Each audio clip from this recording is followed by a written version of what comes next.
Assalamualaikum warahmatullahi wabarakatuh. Ketemu lagi dengan saya, Denny Handayani, di channel MATLAB.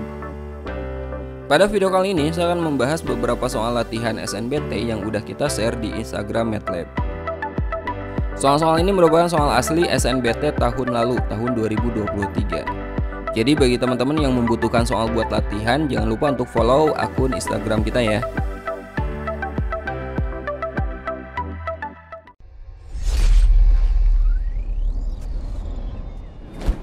Oke, sekarang kita bahas soal pertama. Untuk soal pertama ini udah kita bahas di TikTok dan Instagram. Jadi bagi teman-teman yang udah lihat pembahasannya bisa skip bagian ini dan langsung ke pembahasan kedua.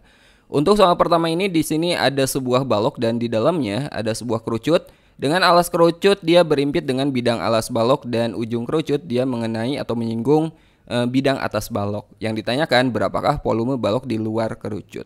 Untuk mencari volume balok di luar kerucut berarti rumusnya volume balok di luar kerucut itu adalah volume balok kita kurangi dengan volume kerucut. Untuk volume balok ini rumusnya pastinya teman-teman udah tahu ya, yaitu panjang kali lebar kali tinggi.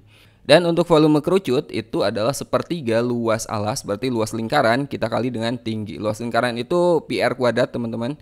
Oke, kita masukkan aja angkanya. Panjang kali lebar kali tinggi. Di sini panjangnya 14 cm, lebarnya 14 juga dan tingginya 9. Jadi kita ganti P-nya dengan 14, L-nya kita ganti 14, dan T-nya kita ganti dengan 9. Kemudian 1/3 Pi-nya kita gunakan 22/7 ya, ini Pi-nya. Dan R-nya berapa? R itu adalah jari-jari, jari-jari itu setengah dari diameter. Di sini diameter alasnya itu sama dengan sisi dari alas baloknya, berarti diameternya 14. Maka jari-jari itu setengah dari diameter teman-teman, berarti setengah dari 14 itu 7. Jadi R-nya ini kita ganti dengan 7, di sini R kuadrat ya. Jadi 7-nya kita kuadratkan lalu kali tingginya. Tinggi kerucut itu sama dengan tinggi balok yaitu 9 ya. Nah, untuk mempermudah perhitungan ini kita sederhanakan ya. 7 kuadrat kita bagi dengan 7, kita buang aja kuadratnya. Kemudian 9 kita bagi dengan 3, itu 3. Jadi kita peroleh 14 kali 14 kali 9, lalu 22 kali 7 kali 3. Nah, untuk mempermudah perhitungan juga, ini saya ubah aja bentuknya teman-teman. 14-nya saya ubah jadi 2 kali 7. Dan 9-nya saya ubah menjadi 3 kali 3. Nah, kenapa seperti ini? Karena saya ingin memunculkan 7 kali 3 biar perkaliannya nggak terlalu besar. Di sini kan ada 7 kali 3. Saya keluarkan aja 7 kali 3. 7 kali 3 itu 21 ya. Jadi sama dengan 21 dari 7 kali 3, berarti di bagian sini tinggal ada 14 kali 2 kali 3. 2 kali 3 itu 6, berarti 14 kali 6. Lalu di sini kita keluarkan 7 kali 3-nya 21, berarti tinggal ada 22-nya. Minus ya, kita kurangi gitu. 14 kali 6 itu berapa? 10 kali 6 itu kan 60. 4 kali 6 itu 24. Jadi 60 tambah 24, 84. Jadi 21 kali 84 kita kurangi dengan 22. Sama dengan 21 kita kali dengan 84 dikurangi 22. Itu 62 ya, 62. 21 kita kalikan dengan 62 berarti 1302 satuannya adalah cm kubik. Jadi jawabannya adalah B.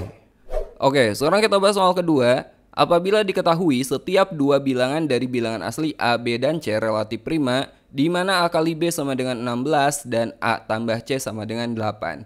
Maka nilai dari A tambah B tambah C yang mungkin adalah, kita mulai dari kalimat ini teman-teman, setiap dua bilangan dari 3 buah bilangan asli. Berarti setiap dua bilangan dari A, B, dan C itu A dan B, A dan C, kemudian B dan C. Mereka relatif prima teman-teman. Jadi ini pasangan-pasangan yang harus relatif prima. Nah, sekarang pertanyaannya, apa itu relatif prima? Relatif prima bisa dikatakan juga koprima atau bisa juga disebut saling prima. Nah, dua buah bilangan itu dikatakan relatif prima jika kedua bilangan itu tidak memiliki faktor yang sama atau pembagi yang sama kecuali pembaginya 1. Ya. Oke, kita mulai dari sini dulu. Sekaligus saya jelaskan arti dari relatif prima. Nah, di sini A kali B sama dengan 16. A kali B sama dengan 16. Kemungkinannya berapa kali berapa? Bisa 1 kali 16 kan? Hasilnya 16. Bisa 2 kali berapa? 2 kali 8. bisa juga 4 kali 4. Nah, untuk melihat relatif prima atau enggak, sekarang kita cek faktor atau bilangan yang bisa membagi setiap angka pada pasangan ini. Misalnya yang pertama dari 1 dan 16. Nah, 1 itu hanya bisa dibagi oleh 1 aja. Lalu 16 itu bisa dibagi oleh 1, oleh 2, oleh 4, oleh 8, dan oleh 16. Faktor persekutuannya berapa? Di sini hanya 1 aja. Nah, kalau faktor persekutuan atau faktor yang samanya hanya 1, berarti itu relatif prima, teman-teman. Ini yang disebut dengan relatif prima. Sekarang lihat 2 dan 8. 2 ini bisa dibagi oleh 1, oleh 2, gitu kan. Lalu 8 itu bisa dibagi oleh 1, oleh 2, oleh 4, lalu oleh 8. Di sini ada 2 faktor persekutuan, yaitu 1 dan 2. Berarti ini tidak relatif prima, tidak RP, relatif prima ya, karena ada 2 faktor persekutuan. Lalu 4 dan 4. 4 itu bisa dibagi oleh 1, 2, 4. Ini juga sama, 1, 2, 4, dan ini faktornya sama kan. Nah, ini tidak relatif prima karena punya 3 faktor yang sama. Ingat, faktor yang samanya harus 1 aja. Nah, dari sini kita peroleh yang relatif prima. Ternyata kemungkinan pasangan A dan B adalah 1 dan 16. Itu artinya bisa aja A-nya 1, B-nya 16, atau sebaliknya. Bisa aja A-nya 16 atau B-nya 1. Karena A kali B kan 16. Ini kalau dikalikan sama 16. Oke, kita lihat informasi berikutnya, yaitu ini. A tambah C sama dengan 8. A tambah C sama dengan 8. Untuk kemungkinan pertama, misalnya A-nya adalah 1, 1 ditambah C sama dengan 8, berarti C-nya berapa? 8 dikurangi 1, C-nya 7. Jadi untuk kemungkinan ini, kita peroleh pasangannya C-nya adalah 7. Nah, sekarang untuk kemungkinan kedua, kalau A-nya 16. A tambah C sama dengan 8, 16 ditambah C sama dengan 8, berarti C-nya adalah 8 dikurangi 16, negatif 8. Kita ingat kembali di soal bahwa ABC itu adalah bilangan asli. Jadi kalau C-nya negatif 8, ini tidak memenuhi. Maka satu-satunya kemungkinan A, B, dan C adalah ini, teman-teman. A-nya 1, B 16, dan C-nya 7. Nah, sekarang kita akan mencari A tambah B tambah C. Berarti 1 tambah 16 tambah 7. 1 tambah 16, 17 tambah 7, 24. Jadi jawabannya adalah C, 24. Oke, sekarang kita bahas soal ketiga. Pabrik batu bata berhasil membuat 400 bata. Itu adalah 20% kurangnya dari bata yang diinginkan. Pertanyaannya, berapa bata yang diinginkan sebenarnya? Oke, di sini berarti yang 400 bata itu baru berapa persen, teman-teman? 20% kurangnya. Artinya yang 400 bata ini baru 80% ya. Sementara kita butuh 100%. 100%-nya berapa? Teman-teman bisa pakai perbandingan. 100% itu berarti 100 per, di sini adanya 80% per 80 kali yang 80%-nya berapa? Kali 400 ya. 400 dibagi 80 itu 5 ya. 5 kali 100 berarti 100%-nya adalah 500. Atau kalau tanpa perbandingan, teman-teman bisa logikanya gini. 80%-nya itu sama dengan 400 bata. Kita mau nyari 100%-nya. Berapa bata? Nah, dari 80% untuk memperoleh 100% kita kan butuh 20% lagi. Nah, 20% itu berarti 80% dibagi berapa? Dibagi 4. Nah, jadi untuk mencari 20%-nya kita bagi 4 aja yang ini, teman-teman. 400 dibagi 4 itu 100. Nah, kita mau nyari 100%, jumlahkan. 80 tambah 20 kan 100. Nah, ruas kanannya 400 tambah 100 itu 500. Jadi 100%-nya adalah 500 buah bata. Jawabannya adalah C. Simpel ya. Oke, sekarang kita bahas soal keempat. Diketahui segitiga ABC sebangun dengan segitiga RQB seperti gambar di bawah ini. Nah, ini segitiga ABC dan ini segitiga RQB. Dua segitiga itu sebangun. Nah, biar kita tahu sisi mana yang bersesuaian, kita gambar ulang segitiganya ya. Ini segitiga ABC posisinya sama seperti yang ada di gambar sebelumnya. Dan segitiga RQB ini sedikit kita putar, teman-teman. RQB itu posisinya harus sama dengan ABC. Lihat penamaannya. A, B, C. Ini RQB. Jadi sisi yang bersesuaiannya itu adalah AC. Bersesuaian dengan RB dan BC itu dengan QB. Oke, sekarang kita cari panjang sisi masing-masing sisi yang diketahui pada gambar ini. Misalnya teman-teman mau nyari panjang AC, sisi AC. Sisi AC ini kan horizontal, datar. maka teman-teman lihat nilai X-nya, selisih dari nilai X-nya. Negatif 1 dengan 0 selisihnya adalah 1, maka panjang AC-nya adalah 1. Kemudian BC, karena ini vertikal, tegak, teman-teman lihat nilai Y-nya. 3 dengan 0 itu selisihnya adalah 3, maka BC ini panjangnya adalah 3. Kemudian kita juga bisa mencari BR ya. Ini juga horizontal, berarti lihat nilai X-nya. Dari 0 ke 5 itu berarti 5 dikurangi 0, jaraknya adalah 5 ya, selisihnya 5. Jadi BR itu atau RB itu 5 ya. Oke, kita akan mencari Ki B ya. Untuk mencari koordinat Ki, oh ya, untuk koordinat Ki lihat nilai X-nya. Nilai X-nya ini akan sama teman-teman, ini pasti 0. Jadi kita tinggal mencari Y-nya aja. Dan Y-nya ini pasti negatif. Kenapa? Karena berada di bawah nilai Y0. Jadi kalau kita gambar sumbunya, ini sumbu X, ini sumbu Y, itu titik C itu ada di sini. Nah, titik Ki dia berada di bawahnya. Oke, kita cari dulu panjang Ki B. Kita gunakan perbandingan tinggi segitiga yang besar, Ki B, ya, dibagi tinggi segitiga yang kecil, dibagi 3 itu sama dengan alas segitiga yang besar. 5 kita bagi dengan alas segitiga yang kecil, kita bagi dengan 1. Kita kali silang, 1 kali Ki B, berarti Ki B sama dengan 5 kali 3, 15. Jadi Ki B-nya 15. Lihat dari B ke C 3, ya, sementara dari B ke Ki itu kan harus 15. Berarti dari C ke Ki berapa? Ya 15 dikurangi 3, berarti 12 teman-teman. Ya, jadi dari sini ke sini adalah 12.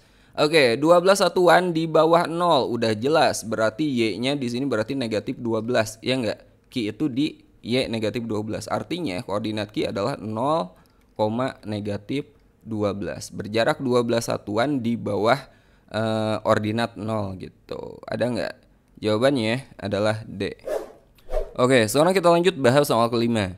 Diketahui koordinat titik S 1, negatif 3, yang ini teman-teman 1, negatif 3 kita tulis dulu. Kemudian R 1, negatif 1, R-nya ini 1, negatif 1. Kemudian Q 5, negatif 1, 5, negatif 1, dan V 4,3. Yang ini 4,3. Yang ditanyakan adalah berapa luas segitiga PQR. Nah, di sini titik U ini bisa kita ketahui ya, karena U itu kan dia, lihat ini vertikal dan lurus dengan R dan S, berarti absisnya nilai X-nya sama, yaitu 1. Ini kan absisnya 1 dan nilai Y-nya akan sama dengan V dan T, yaitu 3 ya. Nah, kita akan mencari luas segitiga PQR. Luasnya luas segitiga PQR kita gunakan rumus setengah kali alas kali tinggi. Setengah kali alas segitiga PQR, yang ini alasnya adalah RQ teman-teman, jadi setengah kali RQ kali tinggi segitiganya adalah PR atau RP boleh, PR. Oke, sekarang kita cari panjang alasnya RQ. Lihat karena di sini horizontal atau datar, teman-teman lihat selisih absis atau selisih nilai X-nya. Dari 1 ke 5 selisihnya adalah 4, maka alasnya RQ ini adalah 4. Kemudian kita akan mencari PR teman-teman. Di sini P-nya koordinatnya masih belum kita ketahui ya, dan jangan pernah dikira-kira, hati-hati. Nah, dari U ke R ini bisa kita cari ya. Karena ini vertikal berarti lihat selisih Y 3 dan negatif 1, maka selisihnya adalah 4. Nah, ini 4 teman-teman. Nah, untuk mencari panjang PR dari P ke R kita belum lengkap. Di sini kita masih belum mengetahui PU-nya berapa. Saya misalkan aja PU-nya sebagai X. Dan hati-hati teman-teman jangan tertipu dengan gambar ya. Karena di gambar ini terlihat bahwa PU itu sama dengan RS. Jadi bisa aja teman-teman menyimpulkan bahwa PU itu sama dengan RS. Sementara di soal tidak ada keterangan yang menyatakan bahwa PU itu sama dengan RS. Oke, hati-hati jangan melihat gambar. Lalu bagaimana cara mencari nilai X atau panjang PU? Teman-teman perhatikan segitiga PUV. Ya, segitiga ini dia sebangun dengan segitiga PRQ. Karena sebangun, maka kita bisa menggunakan perbandingan. PU-nya adalah X, kemudian UV-nya ini bisa kita cari ya. Horizontal selisih dari 4 ke 3 itu 3. Berarti ini 3 teman-teman. Kita gunakan perbandingan. PU kalau kita bagi dengan tinggi segitiga yang besar, kita bagi dengan PR, itu sama dengan alas segitiga kecil UV per alas segitiga besar itu RQ. Kita gunakan perbandingan ini. Sekarang kita masukkan angkanya. PU itu adalah X dan PR itu berarti X ditambah 4 teman-teman. Kemudian UV-nya 3 dan RQ-nya adalah 4. Kita kali silang. 4 kali X, 4X sama dengan 3 kali 4 ditambah X berarti 12 ditambah 3X. 3X di ruas kanan kita pindahkan ke kiri.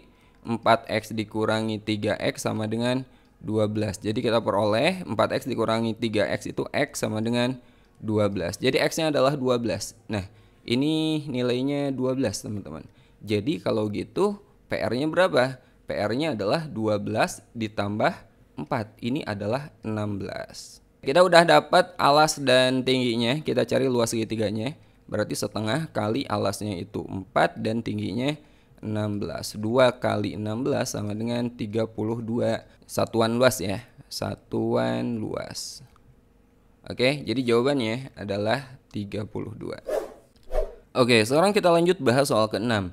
Diketahui F bundaran GX sama dengan 4X tambah 6 dan GX sama dengan X dikurangi 2. Jika F inverse 2 sama dengan 3 tambah M, maka nilai M adalah. Nah, F bundaran GX yang sini, bagian sini teman-teman, ini sama aja dengan F dalam kurung GX ya. Itu sama dengan 4X tambah 6. Nah, GX-nya udah diketahui yaitu X-2. Jadi ini kita ganti. F X-2 sama dengan 4X ditambah 6. Nah, sekarang saya misalkan X-2 ini sebagai variabel lain. Misalnya X-2 saya misalkan sebagai K ya. Jadi X sama dengan K, min 2 nya pindah ke kanan jadi plus 2. Sekarang kita ganti X-2 nya dengan K, FK sama dengan 4, X nya juga harus diganti biar variabelnya jadi K. X itu sama dengan K tambah 2. Jadi ini kita ganti X nya jadi K tambah 2 tambah 6. Jadi FK sama dengan 4 kali K, 4K. 4 kali 2, 8, 8 tambah 6, 14 ya. Jadi FK sama dengan 4K ditambah 14. Oke, sekarang kita akan cari inverse-nya teman-teman. Saya kasih cara cepatnya aja. Kalau misalnya Fx itu adalah AX tambah B, fungsi linear ya. Maka inverse-nya, F inverse X, lihat operasinya, kalau awalnya tambah dia jadi kurang ya. Jadi X dikurangi B. Kalau awalnya kurang berarti jadi tambah. Karena inverse itu adalah operasi kebalikan. Lalu kita bagi dengan koefisien A-nya, karena ini kan kali kan. Jadi berubah jadi bagi inverse-nya. X min B per A. Sekali lagi kalau tambah jadi kurang, kurang jadi tambah. Lalu ini berubah jadi bagi. Nah, jadi F inverse K itu sama dengan, ini kan tambah. Jadi K kurangi 14 lalu dibagi 4. Nah, ini inverse-nya teman-teman. Nah, di soal diketahui F inverse 2 sama dengan 3 tambah M. F inverse 2 sama dengan 3 tambah M. Untuk mencari F inverse 2 kita ganti K-nya dengan 2. Jadi F inverse 2 sama dengan 2 dikurangi 14 dibagi 4. Kita ganti K-nya dengan 2. 2 dikurangi 14 per 4 sama dengan 3 ditambah M. 2 dikurangi 14 negatif 12. Negatif 12 dibagi 4 itu negatif 3 sama dengan 3 tambah M. 3 ini pindah ruas ke kiri kan jadi kurang. Negatif 3 dikurangi 3 sama dengan M. Negatif 6 sama dengan M. Maka jelas M adalah negatif 6. Ada nggak? Jawabannya adalah E. Nah, sekarang kita bahas soal ke-7. Masih materi fungsi komposisi. Jika G dalam kurung X tambah 1 sama dengan 2X min 1 dan Fg X tambah 1 sama dengan 2X tambah 4, maka berapakah nilai F0? Nah, kita akan mencari F0 teman-teman. Di sini ada F dalam kurung G X tambah 1, berarti ini harus bernilai 0. Nah, G X tambah 1-nya kan udah ada, ini kan. Jadi kita akan mencari penyebab ini bernilai 0 ya. Jadi kita ganti G X tambah 1 dengan 0. G X tambah 1 itu kan sama dengan 2X min 1. 2X min 1 ini kita ganti dengan 0. 0 sama dengan 2X dikurangi 1 ya. Jadi min 1-nya pindah ke kiri kan jadi positif 1 sama dengan 2X. Kedua ruas kita bagi 2 jadi 1 per 2 sama dengan X. Artinya penyebab GX tambah 1 bernilai 0 adalah ketika X-nya bernilai setengah. Jadi untuk mencari F0 kita ganti aja X-nya dengan setengah teman-teman. 2 kali setengah ditambah 4. Setengah dari 2 kan 1. 1 ditambah 4 sama dengan 5. Jadi F0 itu nilainya adalah 5. Jawabannya B. Simpel ya. Ibu membuat bakso dengan perbandingan 8 bagian tepung, 3 bagian bumbu, dan 9 bagian daging. Oke, jadi perbandingannya tepung berbanding bumbu berbanding daging itu adalah 8 berbanding 3 berbanding 9. Nah, jika ibu menggunakan 2 kg tepung, maka berapa kilogram bumbu dan daging yang diperlukan? Tepungnya ternyata 2 kg, teman-teman. Oke, dari 8 ke 2 itu kan dibagi 4. Artinya, untuk bumbu dan daging harus sama, kita bagi 4. Ya, 3 dibagi 4 berarti 3/4, dan 9 dibagi 4, ya 9/4. Nah, 3 dibagi 4 itu sama aja dengan 0,75, dan 9 dibagi 4 itu sama dengan 2,25 ya. Jadi kita dapat ternyata bumbunya 0,75 kg dan dagingnya 2,25 kg. Ada nggak? Ya, jawabannya adalah E. Oke, kita lanjut bahas soal ke-9. Keluarga Pak Adi menghabiskan 30 liter beras selama 10 hari, sedangkan keluarga Pak Budi menghabiskan beras 25 liter dalam 6 hari. Jika dua keluarga ini hidup rukun dan saling berbagi beras, maka 129 liter beras cukup untuk memenuhi kebutuhan mereka dalam berapa hari. Oke, keluarga Pak Adi dulu ya, kita sederhanakan. Keluarga Pak Adi itu kan 30 liter dalam 10 hari, teman-teman. Artinya per harinya itu ya dibagi 10, artinya 3 liter dalam 1 hari. Keluarga Pak Adi. Lalu keluarga Pak Budi 25 liter, 25 liter dalam waktu 6 hari. 6 hari. Nah, untuk Pak Budi kalau kita cari per harinya 25 dibagi 6 kan dapatnya nanti ada komanya kan. Nah, solusinya kita ubah aja yang Pak Adi, teman-teman. Kita samakan jumlah harinya. Jadi ini kita cari Pak Adi per 6 harinya berapa. Jadi kita kali 6 aja. 3 kita kali 6 itu 18 liter dalam waktu 1 kali 6, 6 hari. Jadi kalau kita gabung per 6 hari itu 18 tambah 25 berapa? 18 ditambah 25 itu 43 ya. 43 liter dalam waktu 6 hari. Jadi kalau digabung kedua keluarga itu, maka menghabiskan beras 43 liter dalam waktu 6 hari. Nah, kita mau mencari 129 liter. Ya gampang, jadi 129 kita bagi aja dengan 43 lalu kita kali dengan 6, teman-teman. 129 dibagi 3 itu kan 3. 3 kali 6, 18. Artinya akan habis dalam waktu 18 hari. Ada nggak? Jawabannya adalah D. Oke, sekarang kita bahas soal ke-10. Garis dengan persamaan mana saja yang memotong garis 2x tambah y sama dengan 6 dan 2x min y sama dengan 2 hanya memotong di satu titik. Nah, logikanya gini teman-teman. Kedua garis ini dia akan memiliki gradien yang berbeda. Pasti akan berpotongan di satu titik karena ini dua-duanya adalah garis lurus, garis linear. Ya, misalnya kedua garis tersebut berpotongan di titik ini. Nah, kita akan mencari dari persamaan garis yang ada di opsi jawaban ini, mana garis yang memotong satu titik juga. Nah, agar garis tersebut memotong satu titik, maka haruslah garis yang kita cari itu memotong koordinat titik potong dua garis yang tadi. Ya, karena kalau garisnya dia tidak melewati titik tadi, pasti titik potongnya ada dua. Ya enggak? Bagaimanapun bentuk garisnya, kalau tidak melalui koordinat titik potong tersebut, maka akan ada dua titik potong. Oke, nah jadi kita cari koordinat titik potong ini berapa? Caranya gampang, kita eliminasi aja ya. 2x ditambah y sama dengan 6, persamaan keduanya. 2x min y sama dengan 2. Kita kurangi, 2x dikurangi 2x, 0 atau habis x-nya. Y dikurangi negatif y, jadi 2y sama dengan 6 dikurangi 2, 4. Maka y-nya adalah 4 dibagi 2, y-nya 2. Lalu x yang berapa? Substitusi aja. Misalnya saya substitusi ke sini. 2x tambah y sama dengan 6, kita ganti y-nya dengan 2. 2x tambah 2 sama dengan 6, maka 2x sama dengan 6 dikurangi 2, 4. maka X-nya 4 dibagi 2, 2. Jadi titik potong kedua garis ini adalah 2,2. Nah, kita akan mencari garis mana yang melalui titik ini. Ya, teman-teman ganti X-nya dengan 2, cari yang hasilnya juga 2. Misalnya yang pertama, kalau X-nya kita ganti dengan 2, Y sama dengan 4 dikurangi 2, 2. Oh, ternyata Y-nya 2. Jadi ini melalui 2,2. Artinya garis ini melalui koordinat titik potong kedua garis tadi. Oke, yang kedua. Kalau kita ganti X-nya dengan 2, Y sama dengan 2 kali 2, 4, 4 tambah 2, 6. Berarti 2,6. Ini tidak melalui titik potong tadi. Persamaan garis yang ketiga, ganti X-nya dengan 2. 2 kali 3, 6. 6 dikurangi 4, 2. Melalui 2,2 ternyata. Ini memenuhi. Yang keempat, X-nya ganti dengan 2.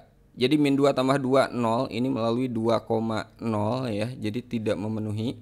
Jadi persamaan garis yang melalui koordinat titik potong kedua garis ini hanya persamaan garis nomor 1 dan 3. 1 dan 3 saja. Jawabannya adalah B. Oke, sekarang kita bahas soal ke-11.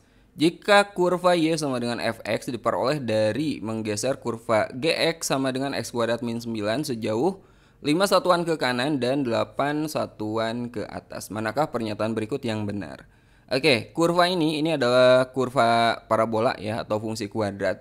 Nah, di akun TikTok kita pernah kita share ilustrasi bagaimana jika parabola itu digeser secara vertikal atau horizontal. Persamaannya akan berubah seperti apa. Nah, kita gunakan trik tersebut ya teman-teman. Kita gunakan cara tersebut. Nah, jadi Fx hasil pergeserannya Fx sama dengan karena X-nya digeser 5 satuan ke kanan, maka kita ganti X-nya dengan X min 5 teman-teman kalau ke kanan, kalau ke kiri jadi plus 5 dikuadratkan min 9 dan nilai Y-nya juga akan berubah karena ini digeser 8 satuan ke atas, berarti nilai Y-nya akan bertambah 8. Oke, ini perubahannya. Maka Fx sama dengan X min 5 dikuadratkan X kuadrat min 10X tambah 25 min 9 tambah 8 min 1. Jadi hasil pergeserannya Fx sama dengan X kuadrat min 10X ditambah 24. Atau biar lebih jelas, sebaiknya teman-teman pelajari materi transformasi geometri khususnya bagian translasi. Insya Allah linknya saya sertakan di kolom deskripsi. Nah, sekarang kita lihat pernyataan pertama. Titik puncak kurva Fx adalah 5, -1. Untuk mencari titik puncak, misalnya puncak itu adalah X puncak, Y puncak. X puncak itu adalah negatif B per 2A teman-teman. Di sini A-nya itu 1, B-nya negatif 10, C-nya 24. Jadi negatif B per 2A itu negatif 10 per 2 kali A-nya 1. 2 kali 1. Negatif kali negatif kan positif. 10 per 2 sama dengan 5. Ternyata X puncaknya 5. Ini memenuhi. Tinggal Y puncak. Y puncaknya ya substitusi 5 ke sini. F5 sama dengan 5 dikuadratkan 25 dikurangi 5 kali 10. 50 ditambah 24. 24 tambah 25 itu 49 dikurangi 50 sama dengan negatif 1. Jadi puncaknya adalah 5, negatif 1. Ini benar ya. Pernyataan pertama betul. Sekarang pernyataan kedua, garis Y sama dengan negatif 1 menyinggung kurva Y sama dengan Fx. Nah, karena puncaknya udah diketahui 5, negatif 1, jadi kalau kita gambarkan dia terbuka ke atas karena A-nya positif ya. Titik puncaknya adalah 5, negatif 1, artinya X-nya 5, Y-nya itu negatif 1. Jadi kalau kita gambarkan kurang lebih seperti ini teman-teman. Ini X-nya 5, Y-nya negatif 1. Garis Y sama dengan negatif 1 menyinggung kurva Fx. Y sama dengan negatif 1, yang ini kan betul, ini akan menyinggung. Jadi pernyataan kedua ini sesuai. Pernyataan ketiga, diskriminan persamaan Fx sama dengan 0 lebih besar dari 0. Diskriminan D ya. D itu kalau sama dengan 0 itu menyinggung sumbu X. Kemudian kalau D-nya lebih dari 0, dia akan memotong, teman-teman, akan memotong sumbu X. Kemudian kalau D-nya kurang dari 0, tidak menyinggung dan tidak memotong. Teman-teman lihat, kurva ini dia akan memotong sumbu X di 2 titik. Artinya, D-nya lebih dari 0, lebih besar dari 0. Maka pernyataan ketiga ini benar. Pernyataan keempat, F negatif 1 sama dengan negatif 8. Kita ganti nilai X ini dengan negatif 1. Fx sama dengan X kuadrat min 10X tambah 24. Kita ganti X-nya dengan negatif 1. F negatif 1 sama dengan negatif 1 dikuadratkan positif 1. Min 10 kali min 1 jadi plus 10 ditambah 24. Sama dengan 11 sama 24, 35. Ternyata negatif 1,35. Ini salah ya, ini salah. Jadi pernyataan yang betul adalah 1, 2, dan 3. Ada nggak? Jawabannya adalah A, 1, 2, 3 saja yang benar. Oke, sekarang kita bahas soal berikutnya. Secara acak diambil bilangan 1, 2, 4, manakah kejadian berikut yang memiliki peluang 1/3? 1. Terambil dua bilangan selisihnya genap. 2. Terambil dua bilangan dengan hasil kali prima. 3. Terambil dua bilangan jumlah genap. Dan keempat, terambil dua bilangan dengan salah satu bilangan kelipatan bilangan lain. Oke, jadi mungkin maksud dari soal ini akan diambil dua bilangan ya. Kita lihat di 4 pernyataan ini semuanya dua bilangan. Jadi kita akan mengambil dua bilangan dari 3 bilangan ini. Maka kemungkinan yang terambil itu pasangannya bisa 1, 2, kemudian bisa 1, 4, dan bisa juga 2, 4. Ini yang terambil kemungkinannya. Sekarang teman-teman lihat pernyataan pertama, terambil dua bilangan dengan selisih genap. Coba di sini antara 1 dan 2 ini selisihnya berapa? Ini selisihnya 1. 1 dan 4 ini selisihnya 3, 2 dan 4 ini selisihnya 2. Yang selisihnya genap ada berapa? Ada 1 dari 3 kemungkinan, berarti peluangnya adalah 1/3. Oke, ini sesuai. Kemudian pernyataan yang kedua, terambil dua bilangan dengan hasil kali prima. Kalau kita kalikan 1 kali 2, 2, 1 kali 4, 4, 2 kali 4, 8. Mana yang hasilnya prima? Ini, hanya 1 kan? Dari 3 kemungkinan ini hanya 1 yang hasilnya hasil kalinya prima. Berarti peluangnya adalah 1/3. Pernyataan kedua betul. Pernyataan ketiga, terambil dua bilangan dengan jumlah genap. Kalau kita jumlahkan 1 dan 2 itu jumlahnya 3, 1 dan 4 jumlahnya 5. 2 dan 4 jumlahnya adalah 6. Yang jumlahnya genap di sini hanya ada 1 dari 3 kemungkinan. Berarti peluangnya 1/3. Pernyataan ketiga betul. Pernyataan keempat, terambil dua bilangan dengan salah satu bilangan kelipatan bilangan lain. Di sini kita lihat manakah dari 3 pasangan bilangan ini yang salah satu bilangannya adalah kelipatan dari bilangan lain. Misalnya 2 kelipatan dari 1. Betul nggak? Betul ya, ini betul. Kemudian pasangan kedua, 4 kelipatan dari 1. Betul? Iya, betul. Maksud dari kelipatan itu bukan hanya 2 kali lipat, teman-teman. Misalnya tuliskan bilangan kelipatan 3, berarti kan 3, 6, 9, dan seterusnya. Jadi 4 ini juga kelipatan 1. 4 kelipatan 2, jelas ini juga betul. Jadi peluangnya adalah 3/3. Atau peluangnya adalah 1. Jadi ini adalah kejadian yang pasti. Jadi yang 4 tidak memenuhi. Maka jawabannya adalah 1, 2, dan 3. Jawabannya adalah A.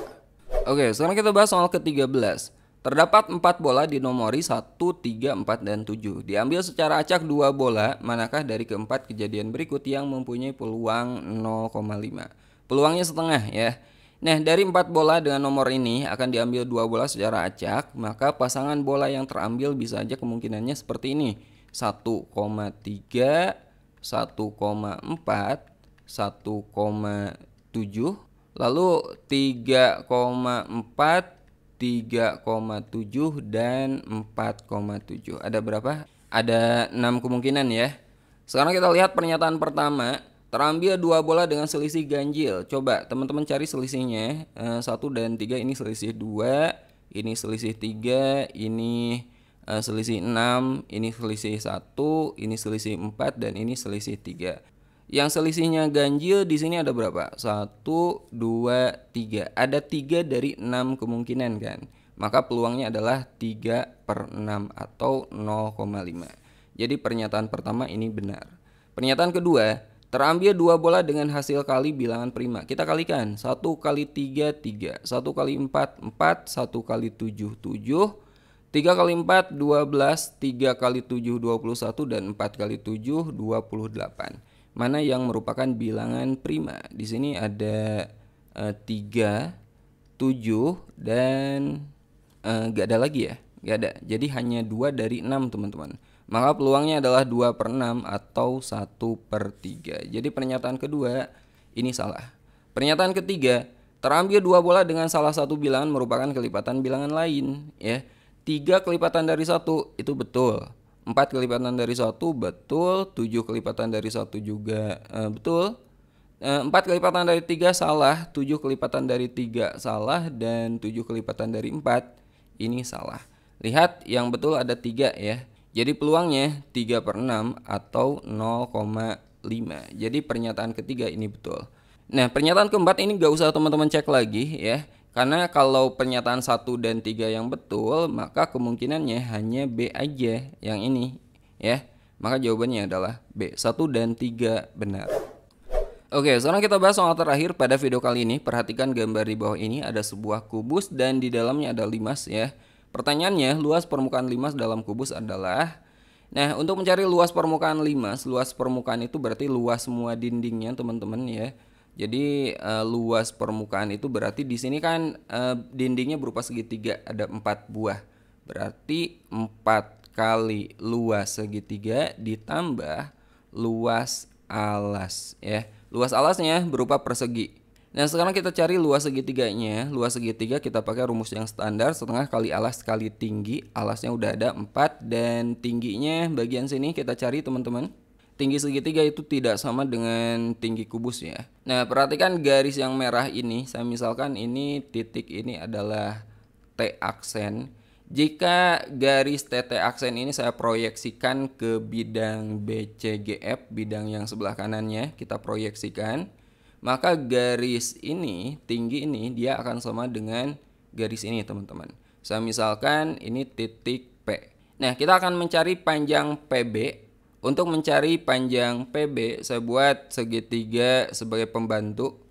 Perhatikan segitiga ini, saya misalkan ini sebagai titik Q, segitiga PQB yang warna biru. Ini kan tegak lurus di sini teman-teman. Ya, ini siku-siku. Dari B ke Q berapa? Karena ini T ini ada di tengah, otomatis dari B ke Q itu adalah setengah dari BC. BC-nya kan 4, berarti ini 2. Lalu QP yang tegaknya ini sama dengan tinggi kubus yaitu 4. Ya. Jadi untuk mencari bagian sini BP atau PB ya, itu sama dengan akar dari, kita pakai Pitagoras teman-teman, 2 dikuadratkan ditambah 4 dikuadratkan sama dengan akar dari 4 ditambah 16, akar dari 20. 20 itu kan sama aja dengan 4 kali 5 kan. Jadi akar 4 itu 2, 2 akar 5. Jadi tinggi segitiga itu adalah 2 akar 5 cm. Nah, jadi luas permukaan itu adalah 4 kali luas segitiga. Luas segitiganya setengah kali alas kali tinggi. Alasnya 4, tingginya adalah 2 akar 5. 2 akar 5. Kemudian ditambah luas alas. Alasnya berupa persegi dengan panjang sisinya 4. Jadi kita tambah dengan 4 kuadrat. Jadi 4 kali setengah kali 4, 2. 2 kali 2 akar 5. 4 akar 5. Kemudian ditambah 16. 16 akar 5 ditambah 16. Kita keluarkan 16-nya. Jadi 16 dalam kurung akar 5 ditambah 1. Satunya dari mana? Logikanya gini, teman-teman kalikan aja. 16 kali akar 5, 16 akar 5, 16 kali 1, 16 gitu ya. Jadi 16 dalam kurung akar 5 ditambah 1, satuannya cm persegi. Jadi jawabannya adalah C. Mudah ya. Oke, sampai sini dulu video kali ini. Jangan lupa like video ini jika teman-teman suka dan dislike jika tidak suka. Assalamualaikum warahmatullahi wabarakatuh.